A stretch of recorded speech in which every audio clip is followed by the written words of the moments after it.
Hi everyone, this is the final presentation for Inktracer. My name is Shen. I'm the only one in my team, since my teammate dropped the class.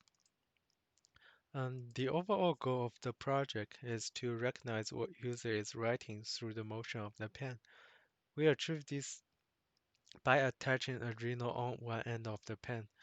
Currently, Apple Pen or stylus, they all require user to write on a designated touchscreen. So with this project, user is no longer restricted by the surface of the input. Hopefully this can provide some insight.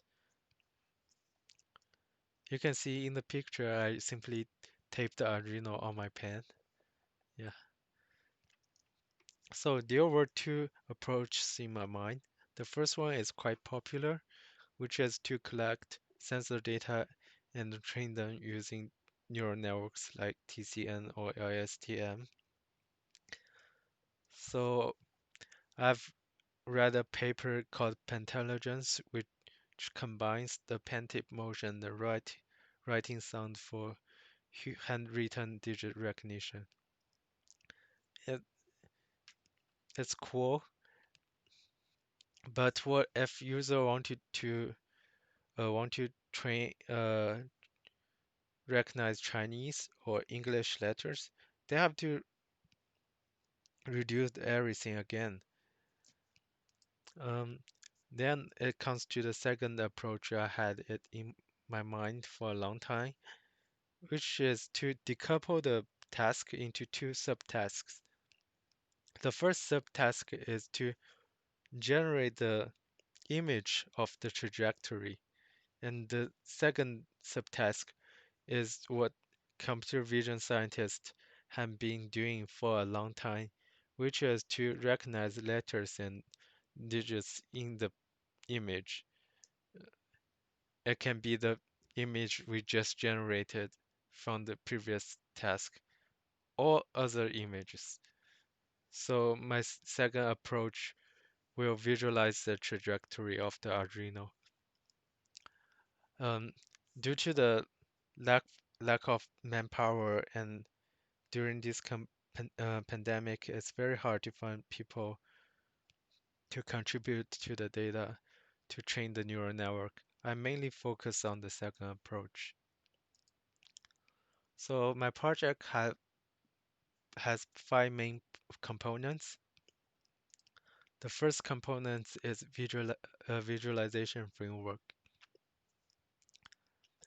So I have built this framework in the browser using 3JS. I found it's very intuitive for me to develop it with it and develop the project with it. Hopefully, I can help you to understand the project more easily too. So, as you can see, there are three axes, X, Y, Z, and XY plane, and two arrows. One is the reading of magnetometer, the other one is gravity. So as I move the pen, um, the re the arrow just move correspondingly, very smooth. So the second component is sensor reading and processing. So the original plan of the project is to use sensor fusion to get attitude. Then I can get gravity from the attitude. Then I compensate gravity from the accelerometers readings.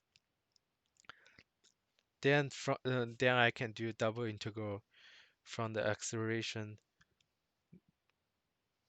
Then I can get displacement of the Arduino. Then we just get the trajectory.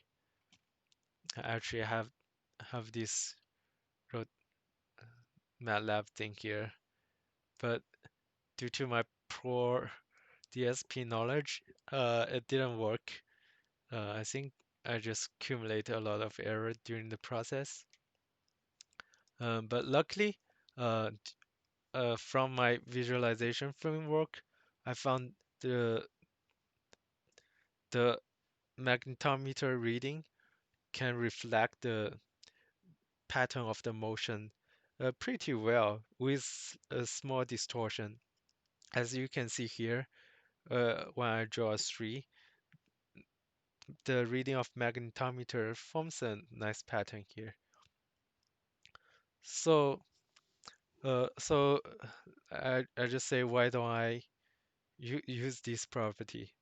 Uh, the the first thing I have done is to calibrate the magnetometer. I use the magcal function in MATLAB, and you can see it forms a nice circle, sphere here. Then I use a low-pass filter on magnetometer reading to remove the noise and to make the trajectory looks clean. Then I apply the low-pass filter on accelerometer too. It it can attract the gravity. And after then I eliminate the gravity from the reading of the accelerometer. I use these to detect whether user has lifted his pen or not to just avoid an unnecessary trajectory. The next major component is 3D transformation. Let me just show you in my demo. So right now you can see the magnetometer arrow just moves smoothly. Let me just draw some dots through it. As all we expect, let me just move it. Those dots forms curves. So the first thing I do is I will use the initial magnetometer reading to generate a plane. Then I just write something on it. I write a 2. So all those readings will project to this plane. Then I just translate all those points from the lower plane to the upper plane. Let me just remove those plane. Then I rotate those points onto XY plane. Uh, okay,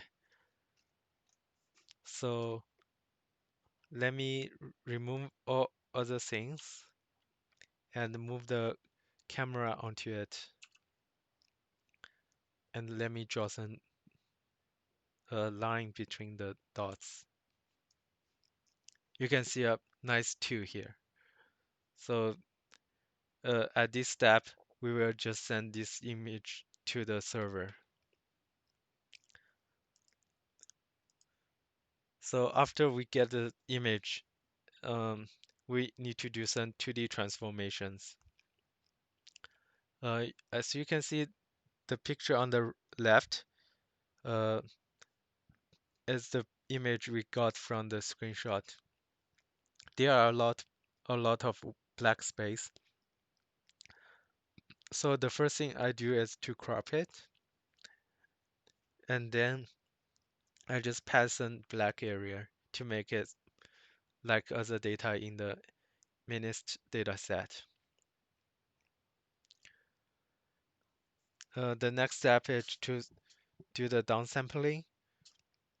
Uh, then I just enhance the con contrast ratio, and, and I just rotate it to the normal position.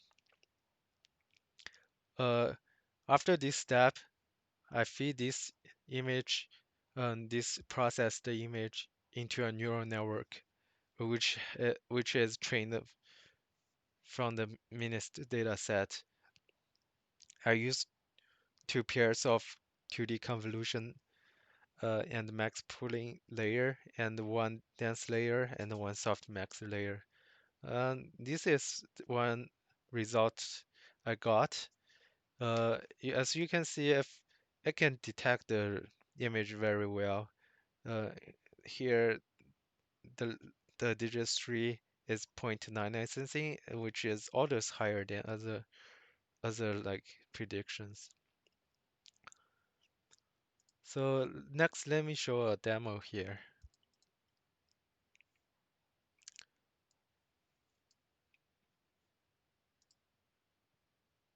Uh,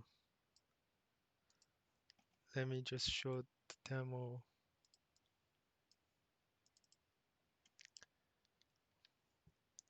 So let me draw something here. I drew, so it's a two. Just go through those transformations, and I just send these two to the server. As you can see, the answer is two. And let me go through those uh, record, and you can see two has like prediction of one. Okay, let me draw another digit here. So I drew a three. Goes through those transformations, and the answer is three. It's in the console if you cannot see. And I go back to the server. As you can see, three has the prediction of one. Yeah. So what will be the future improvements? Um, I the first one I can think of is integrate the information of accelerometer and the gyroscope readings to fix the distortion. And second is to optimize the response time. As you can see, since I add low pass filter to the reading of magnetometer, I have to do it kind of like slowly to make it more stable. And the last thing I can think about is fine-tuning the neural network model using those handwriting screenshot I had to just make the everything more accurate. I think that's all. Thanks